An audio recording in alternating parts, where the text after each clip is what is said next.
Hello everyone, आप सभी का स्वागत है माँ एजुकेशन हब यूट्यूब चैनल पे। तो आज के इस वीडियो में हम फिजिक्स मॉडल सेट जो बिहार बोर्ड के द्वारा जारी किया गया है क्लास 12 बोर्ड एग्जाम 2022 के लिए, उसी को हम आपको सोल्यूशन कराने वाले हैं। तो बने रहिए इस वीडियो में। और अभी तक आप हमारे चैनल को सब्सक्राइब नहीं किए हैं तो चैनल को सब्सक्राइब कर लें और साथ में बेल आइकन प्रेस कर लें, ताकि जब भी मैं वीडियो छोड़ूं तो नोटिफिकेशन सबसे पहले आप तक पहुंचे। तो चलिए आज की क्लास शुरू करते हैं। और आज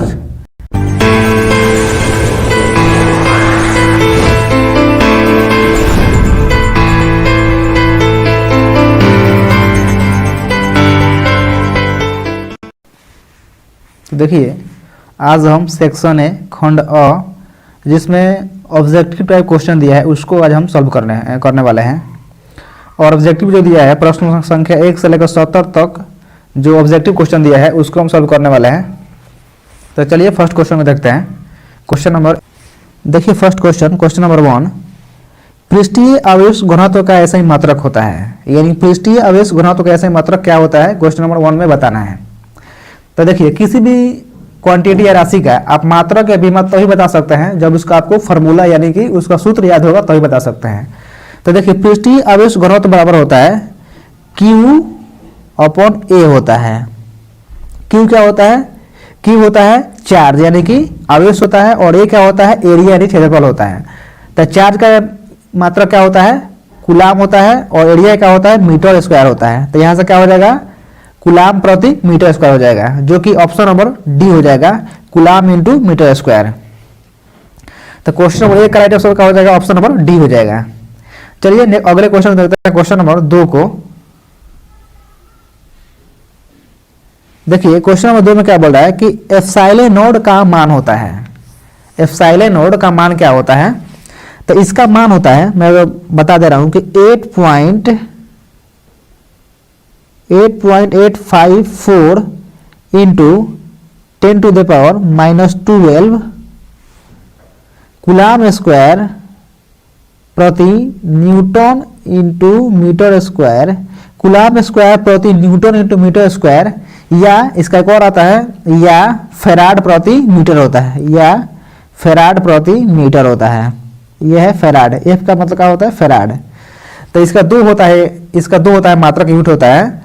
इसका मान होता है 8.854 into 10 to the power -12 coulomb square प्रति न्यूटन इंटू मीटर स्क्वायर, या फेराड प्रति मीटर होता है। तो आप दोनों ही मात्रक को ध्यान से रखिएगा, क्योंकि ऑप्शन में आपको कुछ भी दे सकता है, या तो वो कूलाम स्क्वायर प्रति न्यूटन इंटू मीटर स्क्वायर दे दे, या फेराड प्रति मीटर दे दे। तो आप दोनों को याद रखिएगा। तो आपके तो जो ऑप्शन जो दिया है चारों ऑप्शन में, ऑप्शन नंबर ए जो होगा आपका राइट। देखिए क्वेश्चन नंबर 3, आवेश Q से R दूरी पर विद्युतीय तीव्रता के मान के लिए निम्नलिखित में कौन सही है। यानी कि R दूरी पर विद्युतीय तीव्रता का मान बताना है। तो इसका फॉर्मूला क्या होता है? E इक्वल टू होता है 1/4 pi epsilon node into Q बटा R स्क्वायर। ये फॉर्मूला होता है, आपको याद करना पड़ेगा कि R दूरी पर विद्युतीय तीव्रता का जो मान होता है, इलेक्ट्रिक फील्ड इंटेंसिटी का जो मान होता है वो 1/4 pi epsilon node into Q बटा R स्क्वायर होता है, जो कि ऑप्शन नंबर बी में दिया है। इसलिए क्वेश्चन नंबर 3 का ऑप्शन नंबर बी राइट हो जाएगा।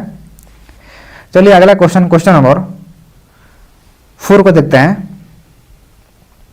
देखिए क्वेश्चन नंबर 4 में क्या बोल रहा है, किसी गोलीय पृष्ठ के अंदर यदि +Q आवेश रख दिया जाए तो संपूर्ण पृष्ठ से निकलने वाला विद्युत फ्लक्स के लिए निम्नलिखित में कौन सही है। यानी कि बोल रहा है कि किसी गोलीय पृष्ठ के अंदर Q आवेश रख दिया जाए, Q चार्ज रख दिया जाए, तो संपूर्ण पृष्ठ से निकलने वाला विद्युत फ्लक्स के लिए निम्नलिखित में कौन सही है।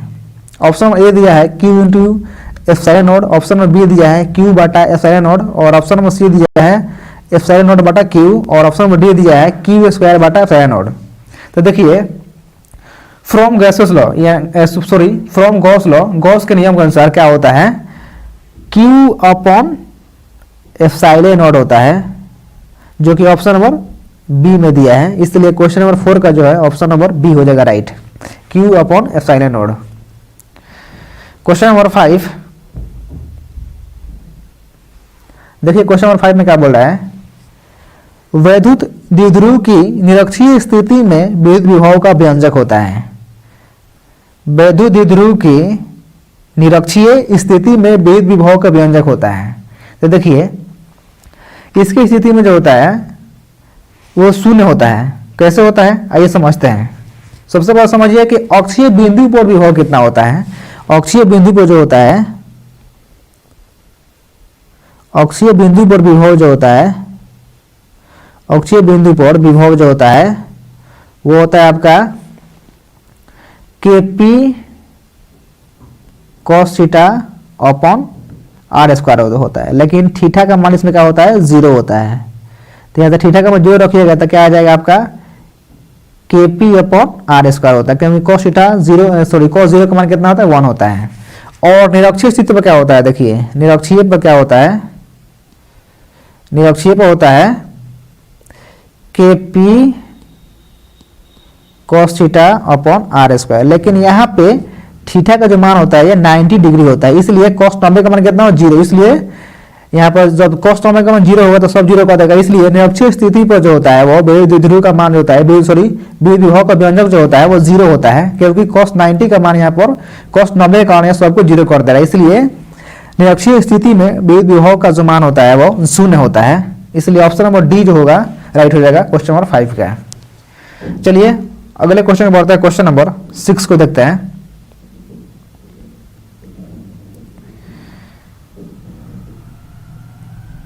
देखिए क्वेश्चन नंबर 6, आवेशित संधारित्र पर संग्राहक पट्टिका और संगणक पट्टिकाओं के आवेशों का योग होता है, क्या होता है। आवेशित संधारित्र पर संग्राहक पट्टिका और संगणक पट्टिका के आवेशों का योग क्या होता है, तो ये शून्य हो जाता है। क्यों होता है, क्योंकि माइनस प्लस क्यू और माइनस क्यू आपस में क्या होता है, कर जाता है, इसलिए उसका होता है शून्य हो जाता है मान उसका। इसलिए क्वेश्चन नंबर 6 का जो होता है, क्वेश्चन नंबर 6 का ऑप्शन नंबर ए जो हो जाएगा राइट हो जाएगा, शून्य। चलिए अगले क्वेश्चन में बढ़ते हैं, क्वेश्चन नंबर 7।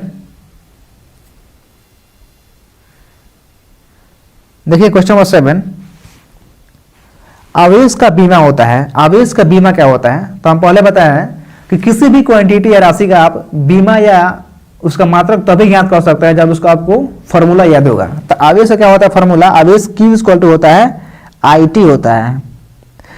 आवेश Q इक्वल टू क्या होता है, IT होता है। I के यहाँ पर I क्या है सर, I इलेक्ट्रिक करंट है, यानी विद्युत धारा है। तो विद्युत धारा का मात्रा क्या होता है, एम्पियर होता है। और T क्या है, समय है। तो T का मात्रा क्या होता है, सेकेंड होता है। तो इसको हम लिख दे रहे हैं T का T छोड़ दे रहे हैं, यानी कि इसका क्या हो जाएगा, बीमा AT हो जाएगा बीमा। ऑप्शन नंबर जो कि ए में दिया है, इसलिए क्वेश्चन नंबर 7 का ऑप्शन नंबर ए राइट हो जाएगा, AT आवेश का बीमा। चलिए अगले क्वेश्चन बढ़ते हैं, क्वेश्चन नंबर 8। देखिए क्वेश्चन नंबर 8, निम्नलिखित में किस राशि का मात्रक वोल्ट प्रति मीटर होता है। माने किस राशि का मात्रक दिए गए ऑप्शन में किसका मात्रक जो होता है वोल्ट प्रति मीटर होता है। तो देखिए विद्युत क्षेत्र की तीव्रता जो होती है, इलेक्ट्रिक फील्ड इंटेंसिटी जो होता है विद्युत क्षेत्र की तीव्रता, वो क्या होता है, V अपॉन M होता है। तो V क्या है, V का मतलब क्या होता है, वोल्ट होता है। V का मतलब क्या होता है, वोल्ट होता है। और मीटर का मतलब मीटर। तो वोल्ट प्रति मीटर किसका होगा, इलेक्ट्रिक फील्ड इंटेंसिटी यानी विद्युतीय क्षेत्र। तो ऑप्शन नंबर डी क्या हो जाएगा, इसका हो जाएगा राइट। विद्युतीय क्षेत्र की तीव्रता जो होता है वह वोल्ट प्रति मीटर होता है। चलिए अगले क्वेश्चन में बढ़ते हैं, क्वेश्चन नंबर 9। अपेक्षिक परावैद्युता का मात्रक होता है। तो अपेक्षिक परावैद्युता जो होता है वो एप्सिलॉन नोड होता है। और इसका मान क्या बताएं पहले, 8.854 इंटू 10⁻⁻12 कूलाम स्क्वायर प्रति न्यूटन इंटू मीटर स्क्वायर, या क्या बताया है फैराड प्रति मीटर। तो देख लीजिए अपेक्षित परावैद्युता जो मात्रक होता है वो दो होता है। एक होता है कूलाम स्क्वायर प्रति न्यूटन इंटू मीटर स्क्वायर, या फैराड प्रति मीटर होता है। तो देख लीजिए किस ऑप्शन में दिया है। तो न्यूटन ऑप्शन ए भी नहीं दिया, ऑप्शन बी भी नहीं दिया, ऑप्शन सी भी नहीं दिया है। तो इसलिए ऑप्शन नंबर डी इसका हो जाएगा राइट, इनमें से कोई नहीं। चलिए अगले क्वेश्चन में बढ़ते हैं, क्वेश्चन नंबर 10 और आज क्लास का लास्ट क्वेश्चन, क्वेश्चन नंबर 10। दो समान धारिता C वाले संधारित्र को समांतर क्रम में जोड़ने पर उसकी समतुल्य धारिता क्या होती है। तो समांतर क्रम क्या होता है सर संधारित्र का, C इक्वल टू होता है C1, जस्ट वेट, समांतर संधारित्र समांतर क्रम में जोड़ते हैं तो क्या होता है C इक्वल टू होता है C1 प्लस C2 होता है, और समान धारिता यानी कि समान है तो क्या हो जाएगा आपका C प्लस C यानी क्या हो जाएगा 2C हो जाएगा।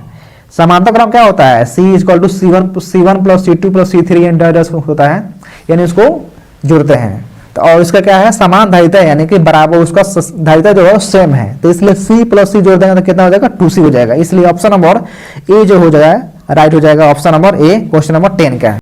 तो देखिए क्वेश्चन नंबर 11 में क्या बोल रहा है कि म्यू अपवर्तनांक तथा ए प्रिज्म कोण वाले पतले प्रिज्म का न्यूनतम विचलन कोण होता है। म्यू अपवर्तनांक तथा ए प्रिज्म कोण वाले पतले प्रिज्म का न्यूनतम विचलन कोण क्या होता है।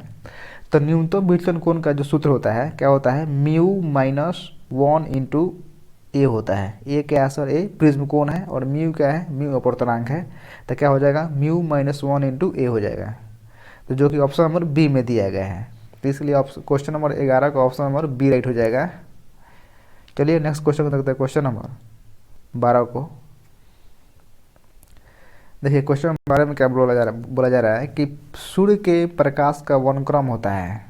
द सोलर स्पेक्ट्रम इज, यानी सूर्य के प्रकाश का वर्णक्रम होता है, क्या होता है सतत होता है, या रैखिक वर्णक्रम होता है, या काली रेखा का वर्णक्रम होता है, या काली पट्टी का वर्णक्रम होता है। तो इसका जो होता है वो कॉन्टिन्यूअस होता है, ये क्या होता है सतत फ्लरता है। सूर्य के प्रकाश का वर्णक्रम जो होता है यह सतत होता है, यानी कि कॉन्टिन्यूअस होता है, इसलिए ऑप्शन नंबर ए इसका राइट हो जाएगा सतत। नेक्स्ट क्वेश्चन, क्वेश्चन नंबर 13 में क्या बोल रहा है कि सामान्य समायोजन के लिए खगोलीय दूरदर्शक की आवर्धन क्षमता होती है, यानी कि सामान्य समायोजन के लिए खगोलीय दूरदर्शक की आवर्धन क्षमता क्या होती है। तो क्या होता है माइनस एफ अपॉन एफ ही होता है, ये फार्मूला होता है माइनस एफ अपॉन एफ ही, जो कि ऑप्शन नंबर ए में दिया है, इसलिए क्वेश्चन नंबर 13 का ऑप्शन नंबर ए राइट हो जाएगा। अगला क्वेश्चन, क्वेश्चन नंबर 14 में क्या बोल रहा है कि निम्नलिखित में किसका अपवर्तनांक सबसे अधिक होता है। निम्नलिखित में किसका अपवर्तनांक सबसे अधिक होता है। ऑप्शन ए में बोल रहा है कांच, और बी में बोल रहा है पानी, सी में लोहा, और डी में बोल रहा है हीरा। तो आप सभी को पता होगा कि हीरा का जो अपवर्तनांक होता है वो सबसे अधिक होता है, हीरा का अपवर्तनांक सबसे अधिक होता है, इसलिए क्वेश्चन नंबर 14 का ऑप्शन नंबर डी इसका राइट हो जाएगा। अगला क्वेश्चन, क्वेश्चन नंबर 15। देखिए क्वेश्चन नंबर 15 में क्या बोला जा रहा है कि फ्रिंज की चौड़ाई के लिए निम्नलिखित में कौन सूत्र सही है, यानी फ्रिंज की चौड़ाई का कौन सा सूत्र जो दिया है 4 ऑप्शन में, कौन सा फॉर्मूला जो सूत्र सही है। तो ऑप्शन नंबर ए जो है ना इसका राइट हो जाएगा, बीटा इक्वल टू होता है डी लैम्डा अपॉन डी होता है, जो कि ऑप्शन नंबर ए में दिया है, इसलिए 15 का ऑप्शन नंबर ए राइट हो जाएगा। अगला क्वेश्चन, क्वेश्चन नंबर 16 में क्या बोल रहा है कि एक प्रकाश वर्ष बराबर होता है। तो एक प्रकाश वर्ष बराबर होता है 9.46 इंटू 10⁻15 मीटर, जो कि ऑप्शन नंबर ए में दिया है, इसलिए क्वेश्चन नंबर 16 का ऑप्शन नंबर ए करेक्ट हो जाएगा। अगला क्वेश्चन, क्वेश्चन नंबर 17 में क्या बोल रहा है कि निम्नलिखित में कौन लेंस मेक सूत्र सही है। निम्नलिखित में कौन लेंस मेकर सूत्र सही है। तो देखिए लेंस मेकर सूत्र जो होता है वो होता है म्यू माइनस, एक minute, mu minus 1 into 1/R1 minus 1/R2 होता है, ये होता है लेंस मेकर फार्मूला।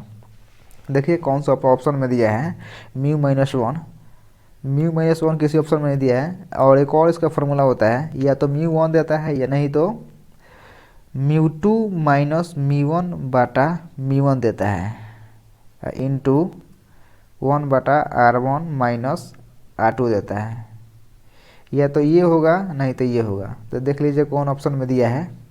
तो ऑप्शन में दिया है 1/f इक्वल टू होता है mu 2 minus mu 1/1 into 1/R1 minus R2, जो कि ऑप्शन नंबर ए इसका जो हो जाए ना, ऑप्शन नंबर ए करेक्ट होगा।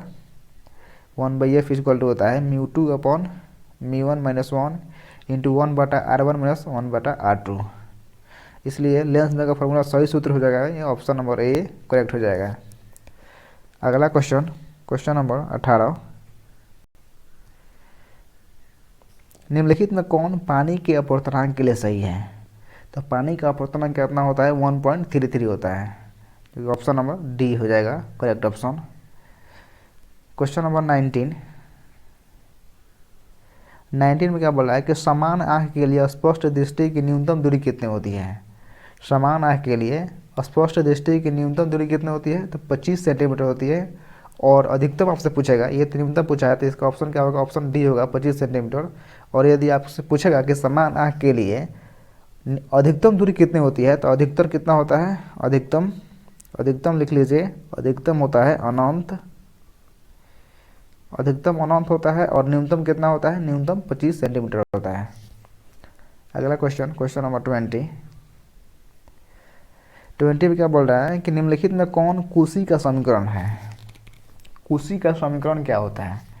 तो कुशी का समीकरण क्या होता है? म्यू इक्वल टू होता है a plus B upon lambda square. इसलिए 20 का ऑप्शन नंबर सी जो है ना राइट हो जाएगा। यही होता है कुशी का समीकरण, mu equal to a plus B बटा लेमडा स्क्वायर। अगला क्वेश्चन, क्वेश्चन नंबर 21 में क्या बोल रहा है कि निम्नलिखित में कौन प्रकीर्णित प्रकाश की तीव्रता आई और प्रकाश के तरंगदैर्घ्य लेमडा के लिए सही है? तो प्रकीर्णित प्रकाश आई जो होता है ना, आई वो समानुपाती होता है 1/λ के पावर 4 के। आई जो होता है, आई डायरेक्टली प्रोपोर्शनल होता है, आई समानुपाती होता है 1/λ के पावर 4 होता है। यही होता है प्रकीर्णित प्रकाश की तीव्रता और प्रकाश के तरंगदैर्घ्य का में संबंध होता है, तो जो कि ऑप्शन नंबर डी में दिया है। इसलिए 21 का ऑप्शन नंबर डी राइट हो जाएगा। अगला क्वेश्चन, क्वेश्चन नंबर 22 बोला है कि निम्नलिखित में कौन प्रकाश के लिए माध्यम के बदलने से नहीं बदलता है? यानी वो कौन सा है? वो कौन सा निम्नलिखित में कौन प्रकाश के लिए माध्यम के बदलने से नहीं बदलता है? आवृत्ति जो है वो नहीं बदलता है माध्यम के बदलने से, बाकी अपवर्तनांक भी बदलता है, वेग भी बदलता है और तरंगदैर्घ्य भी बदलता है। एक ऐसा है आवृत्ति जो है वो माध्यम के बदलने से नहीं बदलता है, चाहे वो हवा से पानी में जाए चाहे पानी से हवा में, उससे कोई फर्क नहीं पड़ता है। आवृत्ति कभी चेंज नहीं होती है माध्यम के बदलने से। अगला क्वेश्चन, क्वेश्चन नंबर 23 निम्नलिखित में कौन संबंध सही है? दिए गए 4 ऑप्शन में कौन सा संबंध सही है? ऑप्शन ए में बोल रहा है कलांतर इक्वल टू होता है 2π/λ इंटू पथांतर। ऑप्शन बी बोल रहा है कि पथांतर इक्वल टू होता है 2π/λ इंटू कलांतर।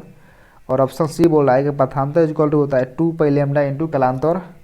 और ऑप्शन डी बोल रहा है कि कलांतर इक्वल टू 2π/λ इंटू पथांतर। तो देखिए सही संबंध होता है कलांतर और पथांतर के बीच में होता है। कलांतर इक्वल टू होता है 2π/λ इंटू पथांतर, जो कि ऑप्शन ए में दिया है। यही आपका राइट संबंध है कि कलांतर और पथांतर में क्या संबंध होता है?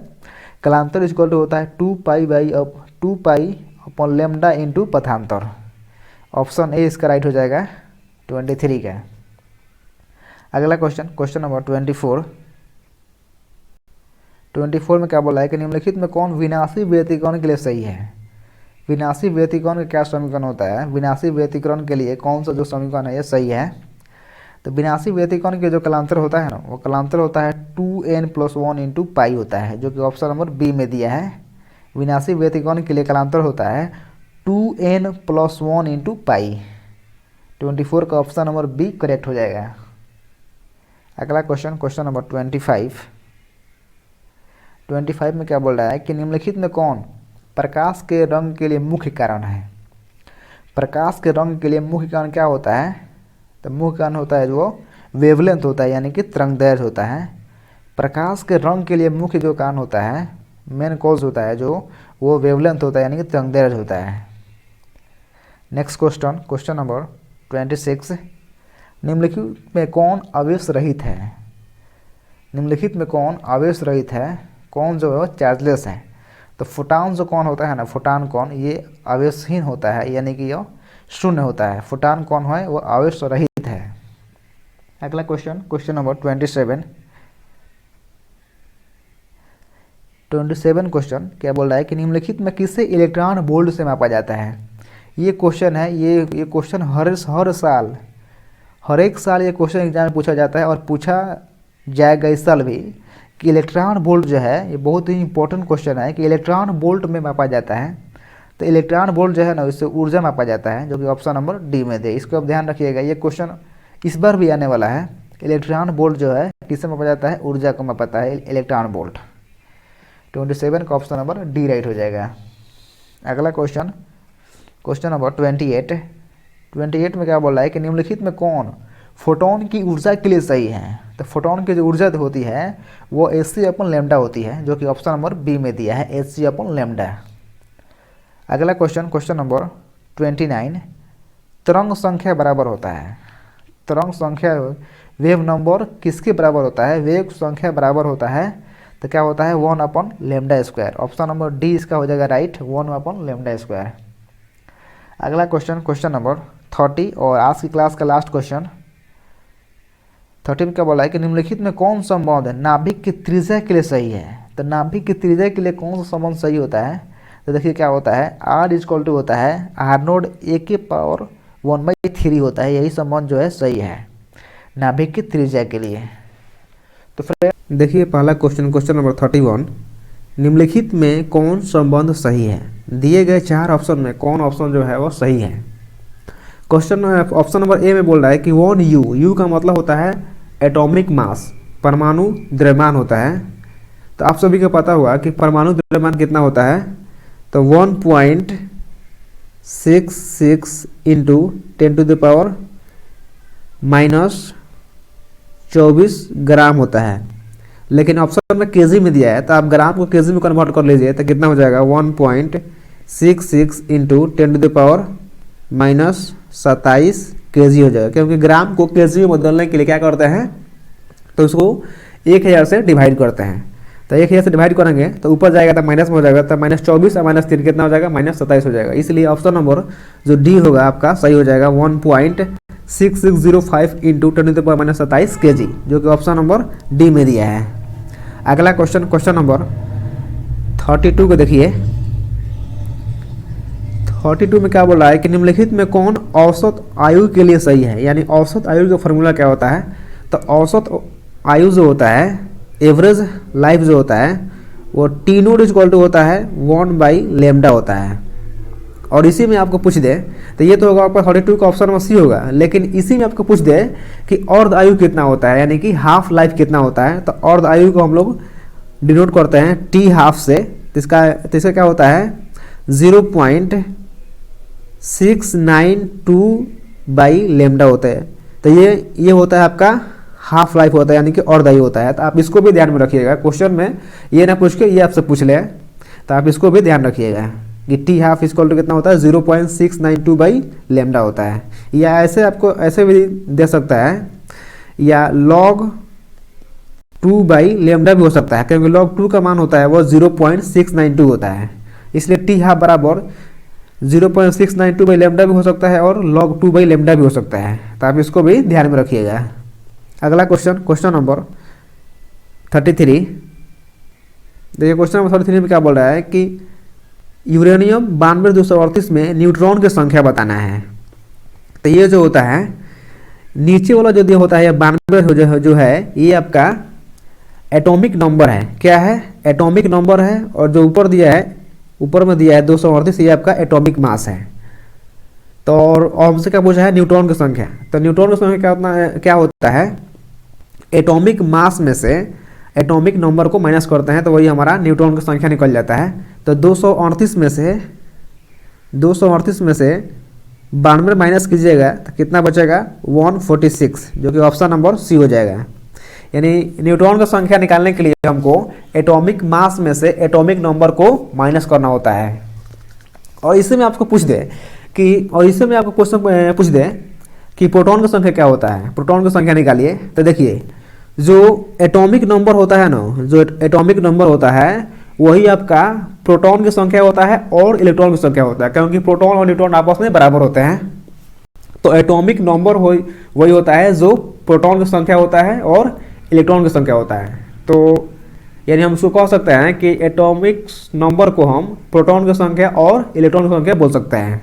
तो 92 क्या हो जाएगा? इसमें 92 आपका इलेक्ट्रॉन की संख्या हो जाएगा और प्रोटॉन की संख्या हो जाएगा। अगला क्वेश्चन, क्वेश्चन नंबर 34, देखिए 34 में क्या बोल रहा है कि निम्नलिखित में कौन सही है, दिए गए 4 ऑप्शन में कौन सही है। तो देखिए ऑप्शन ए देखिएगा, तो ये 4 जो दिया है यह डेसिमल नंबर सिस्टम, यानी डेसिमल नंबर सिस्टम को हमको बाइनरी नंबर सिस्टम में बदलना है। तो 4 को जब बदलिएगा, 4 को बदलिएगा बाइनरी नंबर में, तो यहाँ पर 2 से कीजिएगा तो 2, यहाँ पर 0 हो जाएगा, फिर 2 से कीजिएगा तो कितना बचेगा 1, फिर 0 हो जाएगा। यानी कि हम लोग तो ये निकल गया आपका, नीचे से लेते हैं, बाइनरी नंबर होता है जो नीचे से करता है काउंट, तो 100, ये आपका क्या हो गया बाइनरी नंबर में आ गया। यानी 4 को जब आप बाइनरी नंबर में चेंज कीजिएगा तो 100 आ जाएगा, यानी कि 100 आ जाएगा, जो कि ऑप्शन नंबर ए हो जाएगा। अगला क्वेश्चन, क्वेश्चन नंबर 35। देखिए 35 में क्या बोल रहा है कि द्विआधारी योग 1 1 के बराबर है, यानी कि द्विआधारी योग 1 + 1 कितना होता है।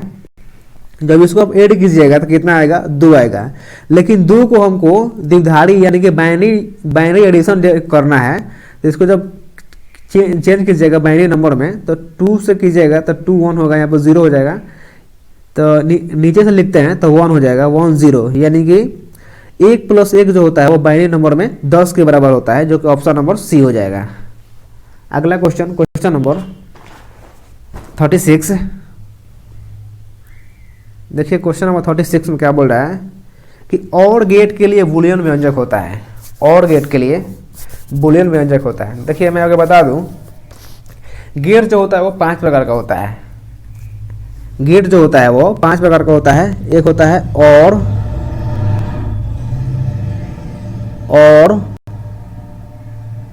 एंड और नॉट, और 2 होता है नॉर और नॉन्ड होता है, नॉन्ड। तो और एंड नॉट को हम लोग मूल गेट बोलते हैं। क्या बोलते हैं? मूल गेट बोलते हैं। और हमसे क्या पूछा है कि और गेट के लिए बूलियन व्यंजक बताइए। तो देखिए और गेट का जो बूलियन व्यंजक होता है वो a + b = c होता है, यानी प्लस में होता है। और के लिए क्या होता है a + b = c होता है। और एंड के लिए क्या होता है? एंड के लिए होता है c = a × b होता है। और अब क्या बचा नॉट, तो नॉट के लिए होता है आपका, नॉट के लिए होता है a = होता है a बार। और नॉर के लिए क्या होता है? नॉर जो होता है वह 2 चीज से बना होता है, नॉट और गेट से। तो और क्या होता है? तो इसका ये हो जाएगा c = a + b का बार हो जाएगा। क्या हो जाएगा? ऊपर में बार हो जाएगा। ये नॉर के लिए होता है। और नॉट के लिए क्या होता है? ये होता है ये एंड और नॉट से मिलकर बना होता है। तो एंड के लिए क्या होता है? c = होता है a × b। तो इस पर क्या हो जाएगा? बार हो जाएगा। ये होता है आपका नॉट गेट। तो आपको गेट से किसी पर क्वेश्चन पूछा है तो आपसे बन जाएगा। अब चलिए अगले क्वेश्चन में बढ़ते हैं। Question number 37। देखिए क्वेश्चन नंबर 37 में क्या बोल रहा है कि चुंबकीय आघूर्ण का मात्रक होता है। चुंबकीय आघूर्ण यानी कि मैग्नेटिक मोमेंट का यूनिट क्या होता है? तो इसका होता है जूल प्रति टेस्ला होता है, जो कि ऑप्शन नंबर ए में दिया है, जूल प्रति टेस्ला। अगला क्वेश्चन, क्वेश्चन नंबर 38। 38 में क्या बोल रहा है कि चुंबकशीलता होता है। चुंबकशीलता यानी कि परमिबिलिटी होता है, चुंबकशीलता होता है।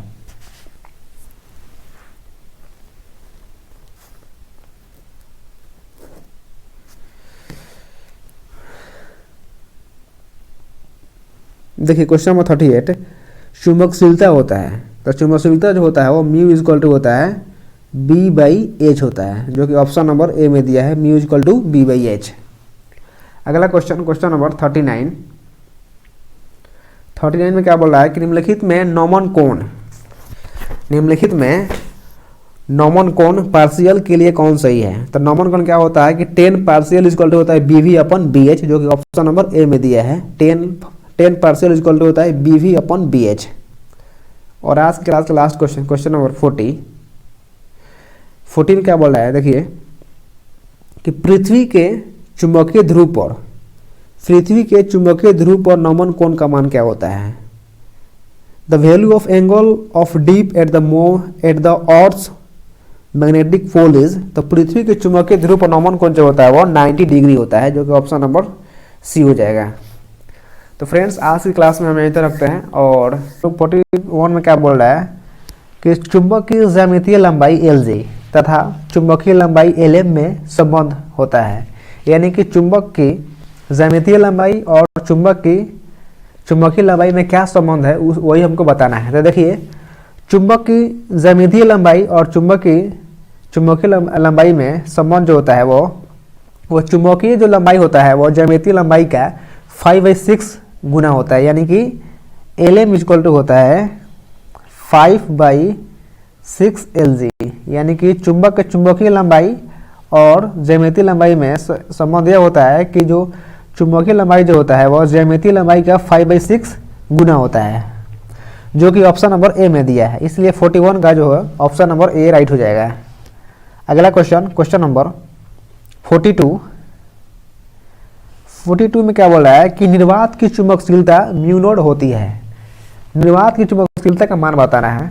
तो क्या होता है, म्यू नोड इक्वल टू होता है 4 पाई इंटू 10⁻⁷ हेनरी प्रति मीटर होता है, जो कि ऑप्शन नंबर ए में दिया है।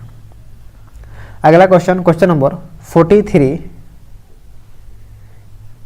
में क्या बोल रहा है कि निर्वात में चुंबकीय प्रवृत्ति होती है, यानी कि चुंबकीय प्रवृत्ति जो निर्वात में क्या होती है तो शून्य होती है। ऑप्शन नंबर ए राइट हो जाएगा 43 का शून्य। अगला क्वेश्चन नंबर 44 में क्या बोल रहा है कि निर्वात में विद्युत चुंबकीय तरंग का चाल क्या होता है, यानी कि निर्वात में विद्युत चुंबकीय तरंग का चाल क्या होता है। तो क्या होता है, C इक्वल टू होता है 1/√μ नोड इंटू एप्सिलॉन नोड, जो कि ऑप्शन नंबर ए हो जाएगा करेक्ट 44 का। नेक्स्ट क्वेश्चन नंबर 45 को देखिए, एक्स किरणों के तरंगदैर्घ्य का मान होता है the value of wavelength of X rays, यानी कि एक्स किरणों के तरंगदैर्घ्य का मान क्या होता है।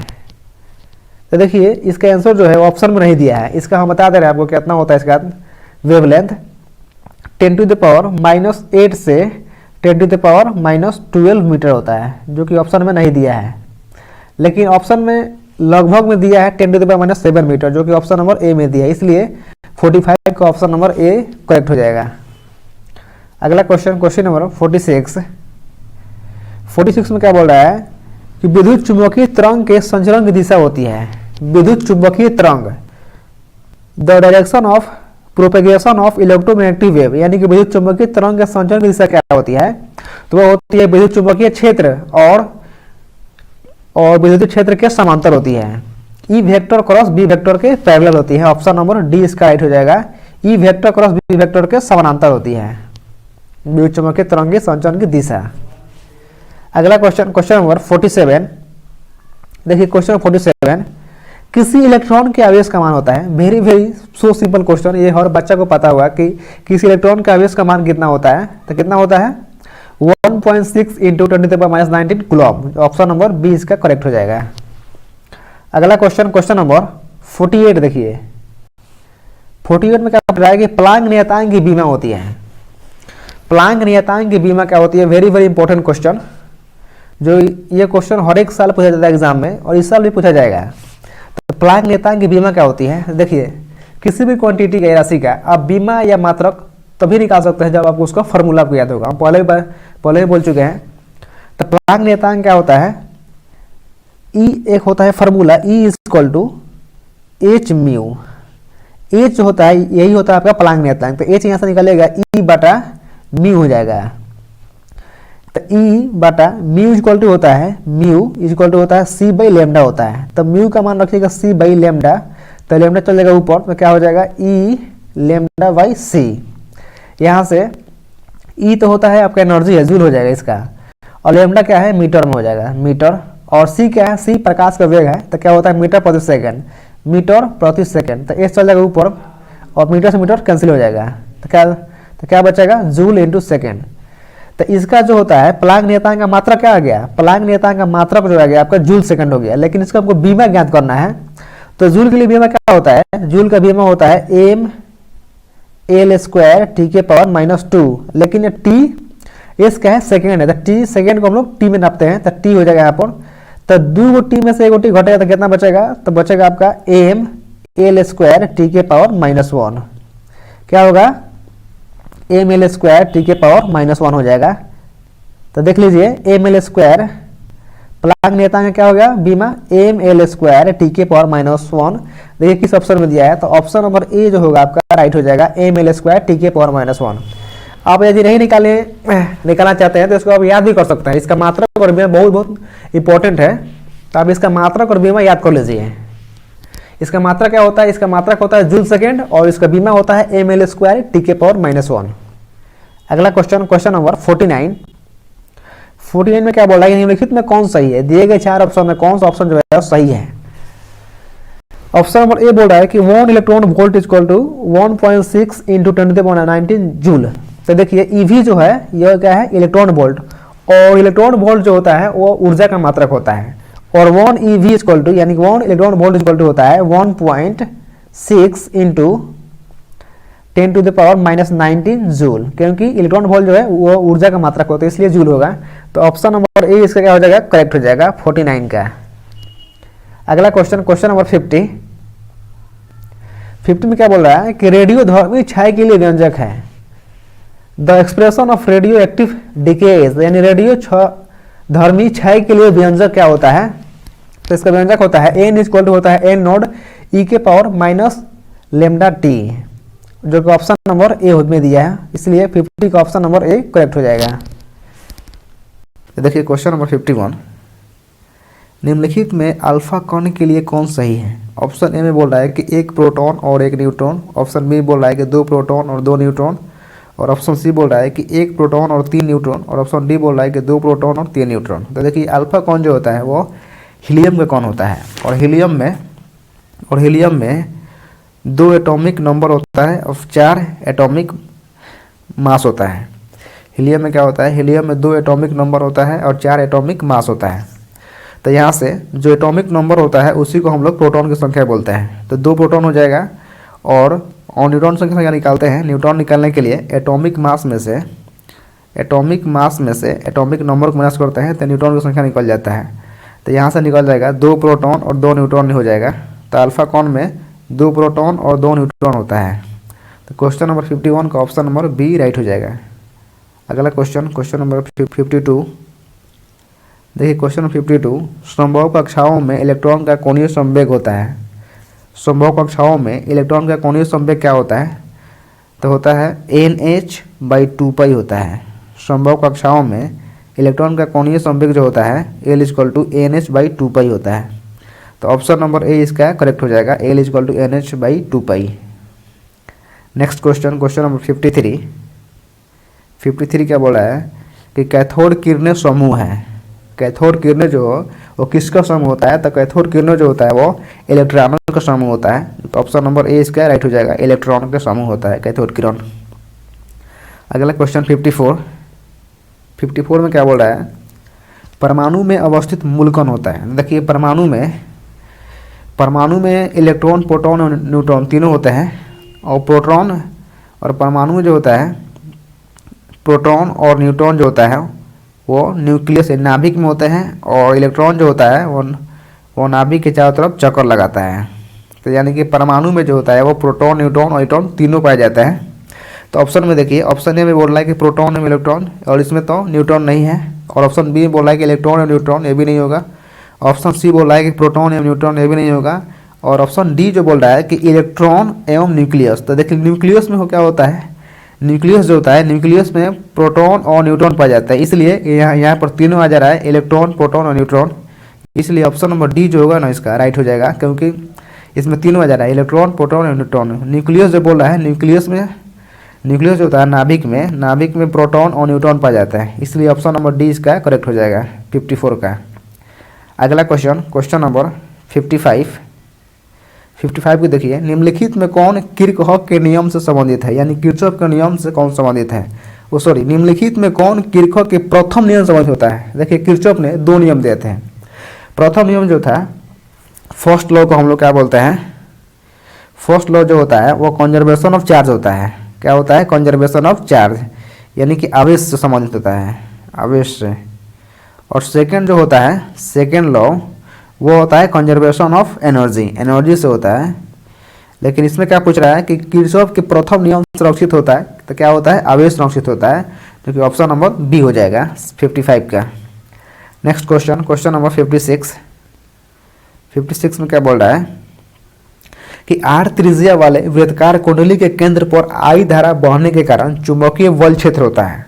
तो चुंबकीय बल क्षेत्र जो होता है वो mu not I by 2r होता है, जो कि ऑप्शन नंबर ए में दिया है, इसलिए 56 का ऑप्शन नंबर ए करेक्ट हो जाएगा। अगला क्वेश्चन, क्वेश्चन नंबर 57। देखिए क्वेश्चन 57 में क्या बोल रहा है कि निम्नलिखित में कौन सही है। 1 किलोवाट घंटा, 1 किलोवाट घंटा होता है वो 3.6 इंटू 10⁶ जूल के बराबर होता है, इसलिए ऑप्शन नंबर ए इसका करेक्ट हो जाएगा। वो 1 किलोवाट घंटा इक्वल टू होता है 3.6 इंटू 10⁶ जूल होता है। Next question, question number 58। 58 को देखिए, निम्नलिखित में कौन सही है, दिए गए ऑप्शन में कौन सा ऑप्शन जो है सही है। तो देखिए एक टेस्ला जो होता है वो 1 न्यूटन प्रति एम्पियर प्रति मीटर होता है, इसलिए ऑप्शन नंबर ए इसको होगा ना, राइट हो जाएगा 58 का ऑप्शन नंबर ए। एक टेस्ला इक्वल टू होता है 1 न्यूटन पर एम्पियर पर मीटर होता है। अगला क्वेश्चन, क्वेश्चन नंबर 59। 59 में बोल रहा है कि आदर्श वोल्ट मीटर का प्रतिरोध होता है। आदर्श वोल्ट मीटर का प्रतिरोध क्या होता है, तो देखिए आदर्श वोल्ट मीटर का प्रतिरोध जो होता है वो अनंत होता है। और आपसे पूछ दे कि आदर्श ए मीटर का प्रतिरोध क्या होता है, तो ए मीटर का प्रतिरोध जो होता है वो 0 होता है। ए मीटर में क्या होता है, 0 होता है। और आदर्श वोल्ट मीटर पूछ दिया तो वोल्ट मीटर में क्या होता है, अनंत होता है, इसको आप ध्यान रखिएगा। तो ए मीटर बोलेगा तो 0 होगा और वोल्ट मीटर पूछेगा तो अनंत हो जाएगा। Question number 60। 60 में क्या बोल रहा है कि ए मीटर की धारा सुग्राहिता होती है।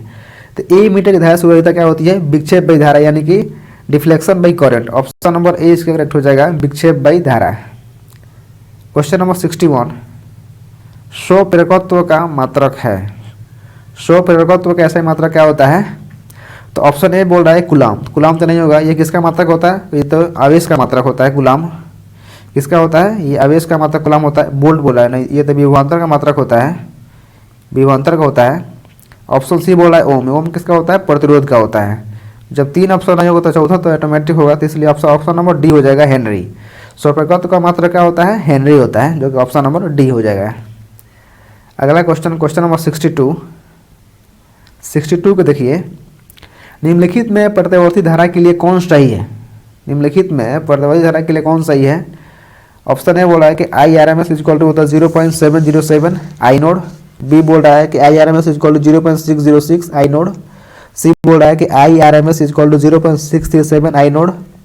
और डी बोल रहा है कि I R M S equal to होता है 0.505 आई नोड। तो जो होता है रिलेशन वो I R M S equal to होता है 0.707 I naught. Option number A इसका करेक्ट हो जाएगा 62 का। अगला क्वेश्चन 63। 63 देखिए, निम्नलिखित में प्रेरणिक प्रतिघात के लिए कौन सही है। तो प्रेरणिक प्रतिघात जो होता है वो एक्सेल इक्वल टू होता है ओमेगा एल और X L equal to omega L, इसलिए ऑप्शन नंबर ए इसका करेक्ट हो जाएगा 63 का ऑप्शन नंबर ए। अगला क्वेश्चन, क्वेश्चन नंबर 64। 64 को देखिए, 64 में क्या बोल रहा है, जस्ट वेट। देखिए क्वेश्चन नंबर 64।